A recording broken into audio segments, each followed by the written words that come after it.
Hello, everyone. This is Dave Johnson, and welcome to Moonride, where I'm channeling Man the Moon. Today, I am channeling from Seville in Spain. I am fortunate to be here, and just a little secret, I am going to meet Lena Rodriguez pretty soon. Very much looking forward to meeting that lovely lady. Uh, Also, sorry about the sound. I forgot my little microphone. You always forget something on your trip. I'm going to try to speak clearly. And today, I want to look at a question that a viewer has sent me. And the question's a really good question. And that's, how do you have compassion for those who are doing things wrong? So, for example, this lady helps souls to move on from the earth. And when she does this, she also has a sort of contradictory feeling about people, soldiers in Ukraine who are doing harm. And should she still move those souls on? She feels that she does, but she cannot help having a negative feeling about these souls because of the actions that they had committed. The question she asks is, how can I have compassion also for those who have done something wrong? How are we able to understand people who did the wrong thing and at the same time have compassion for people who do the wrong thing? How can we recognize that the actions are wrong without judging those people themselves outside of the actions? It's a good question. And the reason I channel it is because I don't know the answer.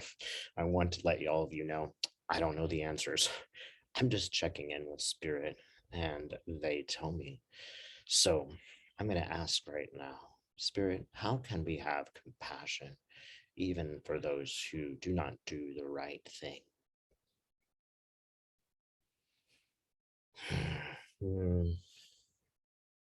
And I tell you an image that I'm getting a lot of times these days, and that is two pyramids intersecting. So it forms something like a Jewish star, or we might call it a Merkaba. And that forms, it's almost like a doorway that I'm walking through.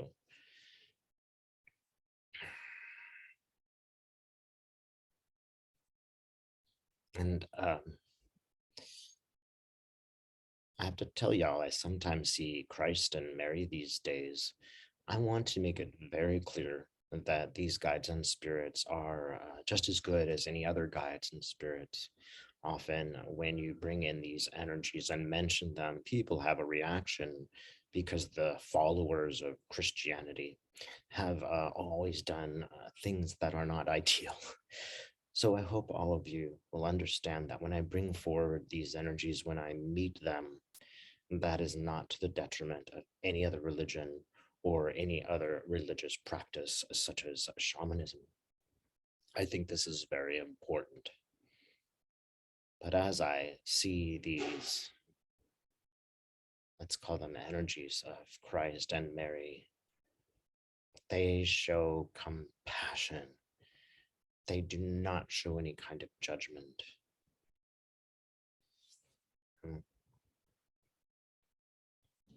And I'll just describe how they show up for me. Christ always shows up on a boat, and I am on the shore, and he comes to meet me. And when he meets me, he is always very jovial, not judgy. He doesn't decide who is a good or bad person.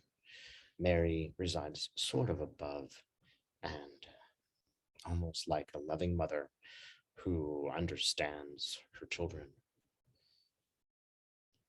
The combination of both of these feels very important. One sort of doesn't exist without the other. Part of that is sort of our ideas of gender, and that there is a mix of what we might call gender, the male and the female, and that mix is important.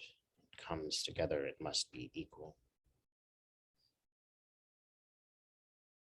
And let's just ask Mary and Jesus, how can we have compassion even for those who do the wrong thing?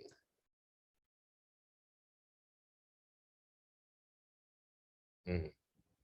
Well, I'm seeing across. All of us have had lifetimes where we do the wrong thing. All of us. There is no exception. You might even look at your own lifetime and realize you've done some things that are wrong. They are not the same as killing people in Ukraine. I'm certain of this.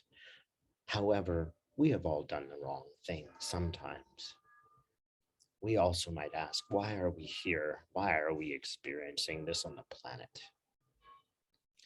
Why do we experience people who are unkind, even terrible? What is there to learn for us as we view the actions of these people? To what degree can we look at ourselves and see, well, there is some aspect of the actions of those who do wrong, which is a reflection of ourselves. If we want someone else to have compassion, for example, we wish that a soldier would not kill Ukrainians or harm them, then we must also look at ourselves and say, we do not want to harm or kill. Some soldier may just be a kid who didn't really have a choice in whether to join this army, who is afraid, who is intimidated, who does not have good choices before them. It is helpful to look into the soul of those soldiers and say, what is motivating them? Truly look at them with compassion and see what are the factors that cause them to do the things that are wrong. Really look for their souls.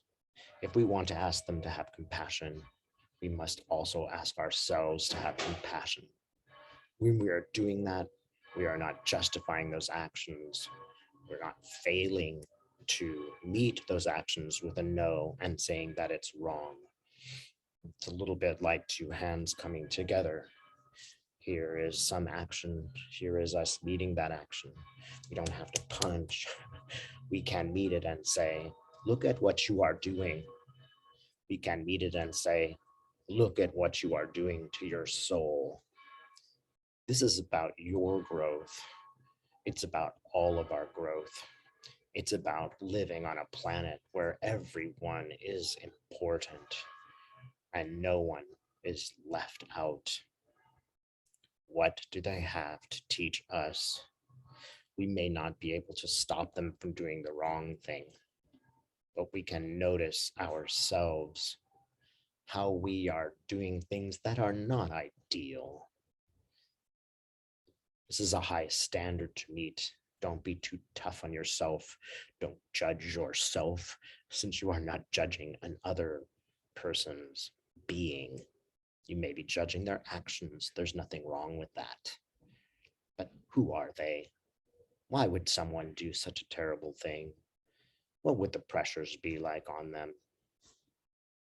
I'm reminded of a past life regression where I was the subject. I was murdered along with my family by Nazis. At the moment before my death, I noticed and realized what darkness had descended upon these people. How much of that they chose, I do not know. But I actually ultimately felt more sorry for them than for myself. Look at the dark blotch that has been left upon their soul. What will they do when they leave the body and they go to source? How will they confront themselves? How will they forgive themselves for the darkness that they brought forward? I would leave that life with a largely unblemished soul, for I was only a child. In a sense, I was the fortunate one. My soul did not carry forth the blackness of that lifetime. Theirs did. As I am saying this, I want to be clear. We do not accept the actions of those who would do such terrible things. It's not about passivity. You must meet them.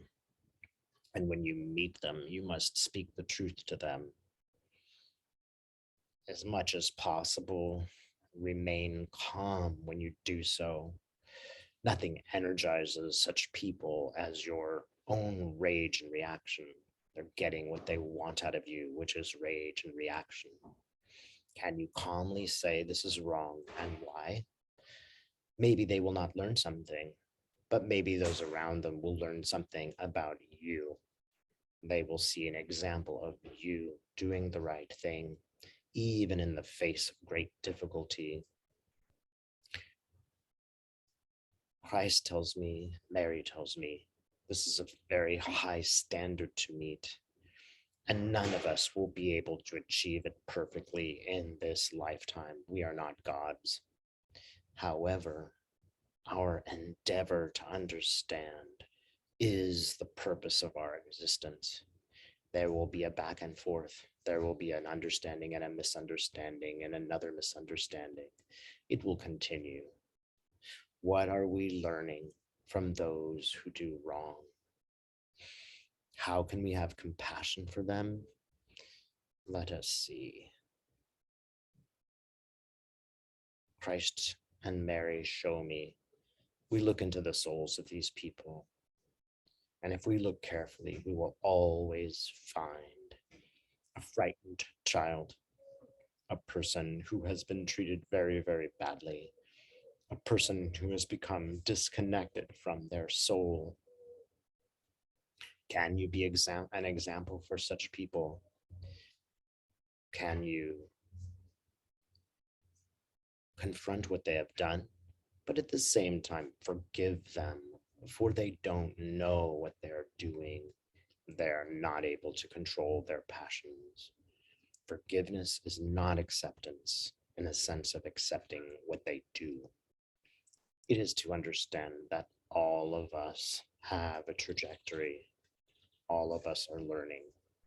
All of us are moving towards this compassion.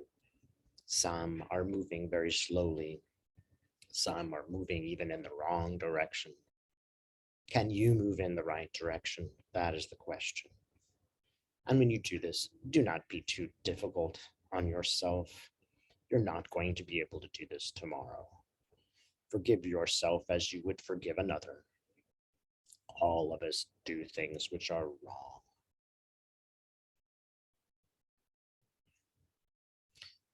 This is a message from the universe. You can choose any energy or God that you prefer.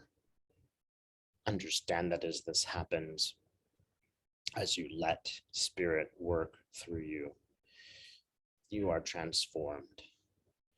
When you do this, you also can truly look at others and see how they are being transformed. Perhaps it is slow, but it is happening. All of us have human experiences. It's not easy.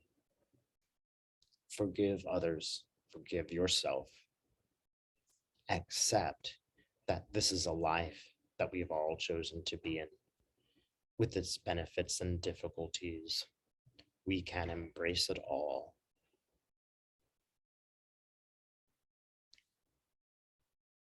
The energy of these spirits send love to you now. It's helpful to allow love to enter yourself, to become present and accept that all of us are one. All of us are part of love. Embrace this. Let it help you. Let it enter your soul. You need only sit down and ask. You need only go into the woods and ask for love and acceptance. Truly ask spirit, any spirit of love, to enter your heart. It is just a question of you choosing, just a question of your asking. Love will be there. Thanks so much for watching.